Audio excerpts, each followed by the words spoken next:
묵상하기를 소망합니다. 오늘 함께 나눌 하나님의 말씀, 함께 묵상할 말씀은 고린도후서 8장 1절에서 15절의 말씀입니다. 고린도후서 8장 1절에서 15절의 말씀입니다.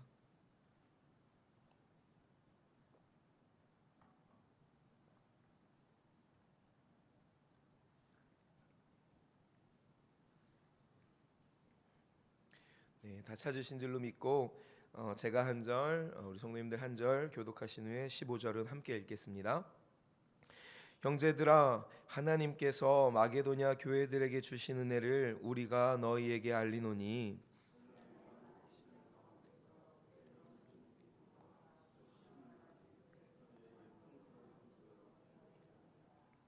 내가 증언하노니 그들이 힘대로 할 뿐 아니라 힘에 진하도록 자원하여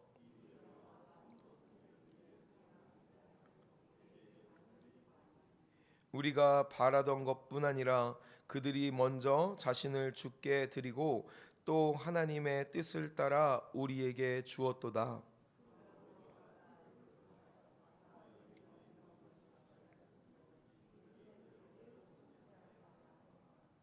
오직 너희는 믿음과 말과 지식과 모든 간절함과 우리를 사랑하는 이 모든 일에 풍성한 것 같이 이 은혜에도 풍성하게 할지니라.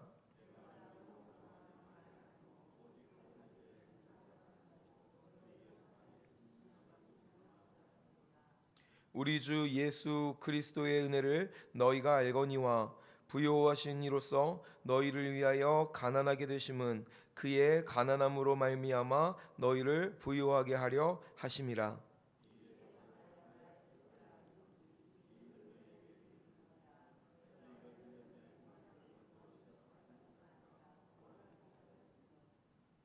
이제는 하던 일을 성취할지니 마음에 원하던 것과 같이 완성하되 있는 대로 하라.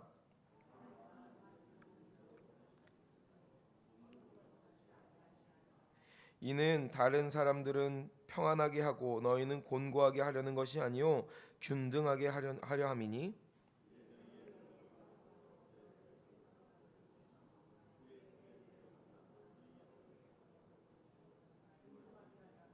함께 읽겠습니다. 기록된 것 같이 많이 거둔 자도 남지 아니하였고 적게 거둔 자도 모자라지 아니하였느니라. 아멘. 오늘 바울은 이 8장 말씀을 통하여서 고린도 교회 가운데에 연보에 대해서 이야기를 하고 있습니다. 함께 읽은 말씀 10절에 보니까 이렇게 얘기하고 있죠. 이 일에 관하여 나의 뜻을 알리노니 이 일은 너희에게 유익함이라. 너희가 1년 전에 행하기를 먼저 시작할 뿐 아니라 원하기도 하였은즉이라고 말하고 있습니다.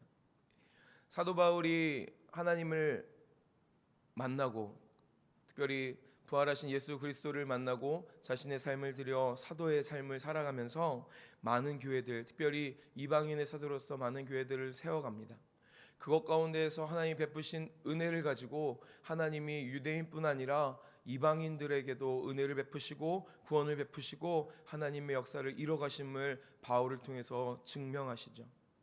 그것 가운데서 이제 하나님의 크신 역사를 보면서 하나님의 구원의 크신 역사를 인정하면서 예루살렘 교회에서 있었던 그 사도회의를 통하여 하나님의 역사를 인정하고 또한 바울이 사도로서 특별히 이방인들 안에 사도로서 부름받았다는 것을 확인하는 일이 있었습니다.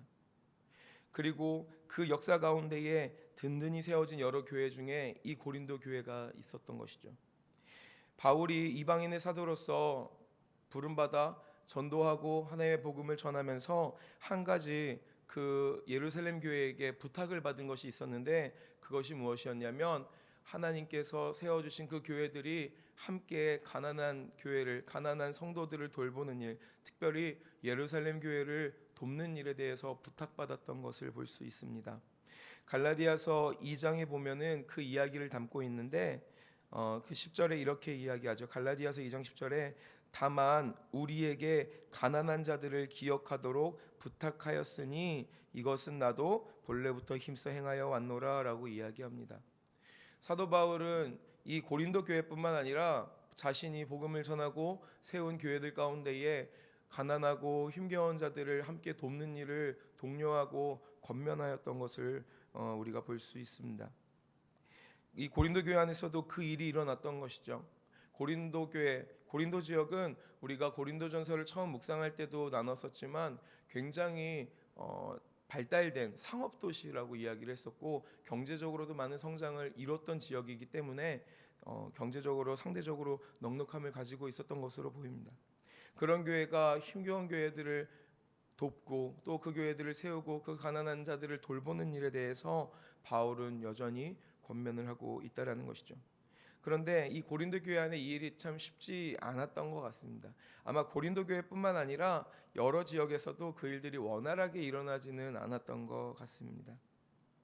이 8장 말씀 가운데에 고린도 교회 안에 너희가 믿음이 선 것 같이 이 일에도 동참하기를 원한다라고 지금 바울은 이야기하면서 너희가 그냥 내가 명령해서 하는 것이 아니라 너희 안에 자원하는 마음으로 시작한 이 일이 너희의 믿음대로 이루어지기를 보기를 원한다라고 권면하고 있는 것이죠. 우리 같이 본문의 말씀을 같이 좀 차근히 보면서 그 은혜를 함께 나누기를 소망합니다. 먼저 1절에서 5절의 말씀 한번 보면 좋겠습니다. 1절에서 5절의 말씀 함께 읽겠습니다. 시작. 형제들아, 하나님께서 마게도냐 교회들에게 주신 은혜를 우리가 너희에게 알리노니 환난의 많은 시련 가운데서 그들의 넘치는 기쁨과 극심한 가난이 그들의 풍성한 연보를 넘치도록 하게 하였느니라. 내가 증언하노니 그들이 힘대로 할 뿐 아니라 힘에 지나도록 자원하여 이 은혜와 성도 섬기는 일에 참여함에 대하여 우리에게 간절히 구하니 우리가 바라던 것뿐 아니라 그들이 먼저 자신을 주께 드리고 또 하나님의 뜻을 따라 우리에게 주었도다. 아멘. 바울이 고린도 지역뿐 아니라 이 마게도니아 지역에 세운 그 교회들 안에서 이 연보에 대하여 아름다운 선례들이 있었던 것을 지금 바울은 이야기하고 있습니다. 마게도니아의 교회들이 하나님이 주신 은혜로 이 일에 기쁨으로 동참하고 있는데 그냥 동참하는 수준이 아니라 풍성함에 넘치도록 이 일을 감당하고 있다라고 이야기하고 있는 것이죠. 그러면서 특별히 바울이 콕 집어서 말하고 있는 것이 무엇이냐면 그들이 넉넉함 가운데 한 것이 아니다라고 이야기하고 있습니다. 함께 읽은 그 2절에 보니까 환난의 많은 시련 가운데에서 그들의 넘치는 기쁨과 극심한 가난이 그들의 풍성한 연보를 넘치도록 했다라고 이야기하는 것이죠. 마게도냐 교회 안에 그 교인들이 먼저 겪은 어려움들이 오히려 이들 안에 믿음의 성장을 일으키고 그들 안에 은혜를 경험하게 함으로써 하나님의 은혜의 역사 가운데에 동참하게 하였다라고 이야기하고 있는 것이죠. 우리는 때로 구제하고 돕는 일에 넉넉함이 있어야만 한다라고 생각하는 일들이 참 많은 것 같습니다. 그러나 지금 이 말씀이 우리에게 알려주는 것은 무엇입니까? 가난한 가운데에 풍성케 하시는 주의 은혜를 경험한 자들이 하나님의 역사에 동참하고 있다라고 말하고 있다라는 것이죠. 우리가 잘 아는 말이 있습니다. 많이 가진 자가 부자가 아니라 많이 나누는 자가 부자라는 말도 있죠. 하나님께서 주신 은혜를 받은 자들이 그 은혜를 나눔으로써 하나님이 주신 풍성함을 경험하게 되는 줄 믿습니다. 사도 바울은 이 마게도니아의 아름다운 이 모습을 고린도 교회 가운데 이야기하면서 너희 안에 있는 아름다운 이 일을 계속해 나아가기를 권면하고 있다라는 것이죠. 첫 번째, 이 마게도니아의 좋은 간증으로 권면하고 있는 것뿐만 아니라 또 이렇게 이야기하고 있습니다. 함께 7절의 말씀 읽어보면 좋겠습니다. 7절입니다. 시작. 오직 너희는 믿음과 말과 지식과 모든 간절함과 우리를 사랑하는 이 모든 일에 풍성한 것 같이 이 은혜에도 풍성할지. 아멘. 어떻게요? 너희가 믿음과 말과 지식과 또 모든 간절함과 우리를 사랑하는 이 모든 일에 풍성한 것 같이라고 이야기하고 있습니다. 우리가 하나님을 열정적으로 섬기고 열렬히 사랑하는 것처럼 우리가 몸으로 힘써 교회를 돕고 섬기는 것처럼 우리 안에 큰 은혜가 있는 것처럼 이 일에도 이 은혜에도 가난하고 소외된 자들을 돕고 섬기고 세우고 살리는 일에도 풍성하라고 이야기하고 있다라는 것이죠. 너희 안에 믿음의 모습에 하나됨, 일치됨을 만들어 가라고 이야기하고 있다라는 것입니다. 더불어 이것은 명령이 아니라 우리 안에 그 가진 은혜와 사랑의 진실함을 증명하는 일이라고 이야기하는 것이죠. 그것의 근거됨은 무엇입니까? 우리 안에 있는 믿음과 은혜의 근거됨은 무엇입니까? 9절의 말씀 한번 읽어보겠습니다. 9절입니다. 시작. 우리 주 예수 그리스도의 은혜를 너희가 알거니와 부요하신 이로써 너희를 위하여 가난하게 되심은 그의 가난함으로 말미암아 너희를 부요하게 하려 하심이라. 아멘, 아멘. 우리가 그렇게 살아가야 되는 이유 여기에 있다라고 지금 이야기하고 있습니다. 그리스도 예수께서 우리에게 보이신 삶의 모습이 다른 것 아니라 하나님이신 주께서, 하나님과 그 하나님의 본체이신 주께서 하나님과 동등됨을 취하지 아니하시고 이 땅 가운데 오셔서 우리의 모습을 취하시고 가난한 자들과 같이 되신 것처럼, 그로 인하여서 가난한 자들을 부요하게 하신 것처럼 우리도 예수 따라가며 그리 살아가라고 지금 말하고 있다라는 것입니다. 우리 안에 믿음이 있다라면, 우리 안에 은혜가 있다라면, 우리 안에 그리스도 예수 사랑하는 주님을 따라가고자 하는 제자의 마음이 있다라면 달리 선택할 수 있는 것이 없다라는 것이죠. 그리스도 예수께서 가난하게 되셔서 우리를 부요하게 하신 것처럼 우리도 우리의 선택적인 그 은혜의 베품을 통하여서 많은 자들을 부요하게 하고 살리게 하라고 지금 권면하고 있다라는 것입니다. 그러나 이것은 앞서 말한 것처럼 억지로 되는 일, 억지로 해서 되는 일은 아닌 것입니다. 그리스도 예수께서 스스로 자기의 낮아지심을 선택하신 것처럼 우리 역시도 그리해야 한다라는 것이죠. 오늘 읽은 말씀 11절과 12절에 이렇게 이야기하고 있습니다. 이제는 하던 일을 할지니 마음에 원하던 것 같이 완성하되 있는 대로 하라. 할 마음만 있으면 있는 대로 받으실 터이요 없는 것은 받지 아니하시리라. 아멘. 우리가 자발적으로 하나님 앞에 드리는 이것을 하나님이 기뻐 받아주시는 줄 믿습니다. 억지로 하고 인색하게 하는 것이 아니라 우리의 기쁨 안에서 예수 그리스도 우리 사랑하는 주가 행하신 대로 쫓아 우리 안에 기쁨을 가지고 나아갈 때에 하나님이 역사를 베풀어 주실 줄 믿습니다. 근데요, 이것이요 우리에게 또 은혜인 이유는 두 가지가 있습니다. 첫 번째, 그 은혜 무엇입니까? 우리에게 이미 주신 것도 하나님의 은혜라는 사실입니다. 내가 애쓰고 내가 힘쓰고 내가 어찌저찌 하였기 때문에 나의 손에 쥐게 된 것이 아니라 하나님이 베풀어 주신 은혜로 우리가 지금 가지고 있게 되었다라는 것입니다. 하나님이 주신 것이기 때문에 하나님께 드릴 수 있는 줄 믿습니다. 그리고 이것이 하나님의 은혜대로 흘러가는 것, 하나님의 뜻대로 흘러감이 또한 하나님의 마음에 흡족하며 하나님의 영광이 된다라는 것이죠. 그 은혜에 대해서 지금 바울은 뭐라고 기록하냐면 우리 이렇게 기록합니다. 함께 13, 14, 15절 읽어보면 좋겠습니다. 시작. 이는 다른 사람들은 평안하게 하고 너희는 곤고하게 하려 하는 것이 아니요 균등하게 하려 함이니 이제 너희의 넉넉한 것으로 그들의 부족한 것을 보충함은 후에 그들의 넉넉한 것으로 너희의 부족한 것을 보충하여 균등하게 하려 함이라. 기록된 것 같이 많이 거둔 자도 남지 아니하였고 적게 거둔 자도 모자라지 아니하였느니라. 아멘.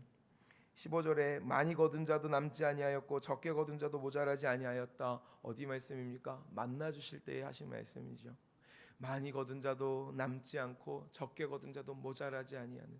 왜요? 하나님의 은혜로 먹이시기 때문에 하나님의 은혜가 우리 모두에게 흡족한 은혜로 다가오기 때문입니다.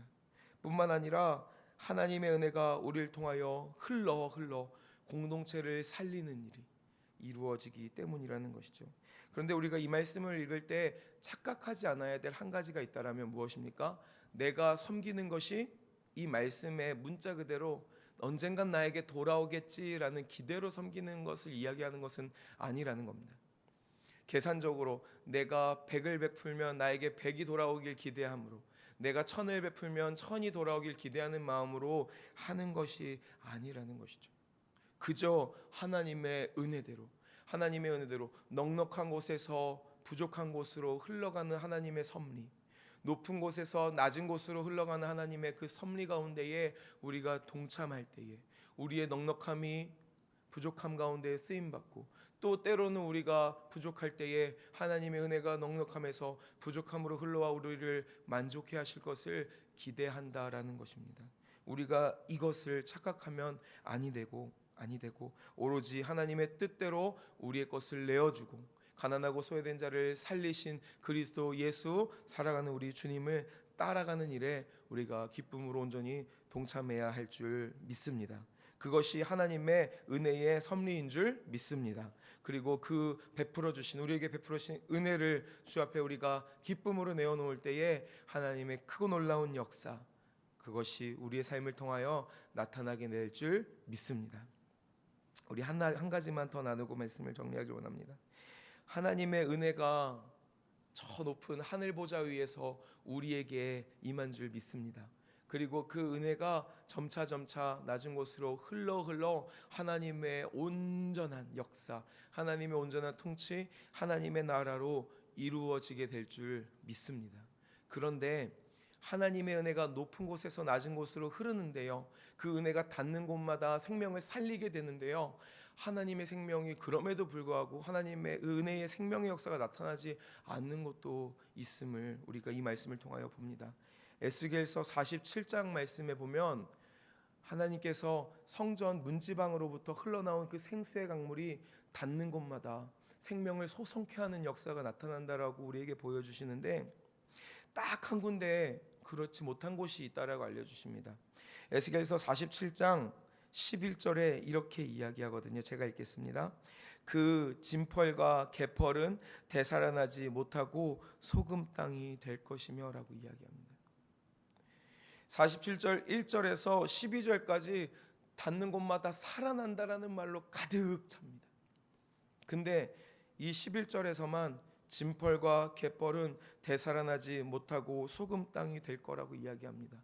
진펄과 갯벌은 어떤 것인지 아시나요? 그것이 흐르지 못하고 고여버리는 곳을 말합니다. 하나님의 생수의 강물이 흘러 닿는 곳마다 생명을 살게 하지만 그것이 더 흐르지 못하고 고여버리면 아무리 하나님의 생수일지라도 썩어 생명의 역사를 나타내지 못한다라는 것이죠. 사랑하는 성도님들, 사랑하는 성도 여러분, 하나님의 은혜가 우리에게 있는 줄 믿습니다. 하나님의 은혜가 우리 가운데에 머무는 것이 아니라 그 은혜가 흘러가서 계속적으로 흘러가 닿는 곳마다 생명의 역사가 나타나야 할 줄 믿습니다. 그리고 우리를 통하여 그 역사가 나타날 줄 믿습니다. 우리가 진펄과 개펄되는 인생이 아니라 오히려 그 은혜를 흘려보냄으로써, 더 낮은 곳으로 흘려보냄으로써 생명을 살리고 소성케 하는 하나님의 역사를 함께 이루어가는 하나님의 백성들, 믿음의 백성들, 거룩한 백성들 되기를 우리의 구주 예수님의 이름으로 간절히 소망합니다. 그리고 오늘 하루가, 우리의 이번 한 주가 하나님의 은혜의 생명의 역사를 나타내는 놀라운 시간들 되기를 간절히 소망합니다. 아멘. 우리 함께 마음을 모아 기도하기를 소망합니다.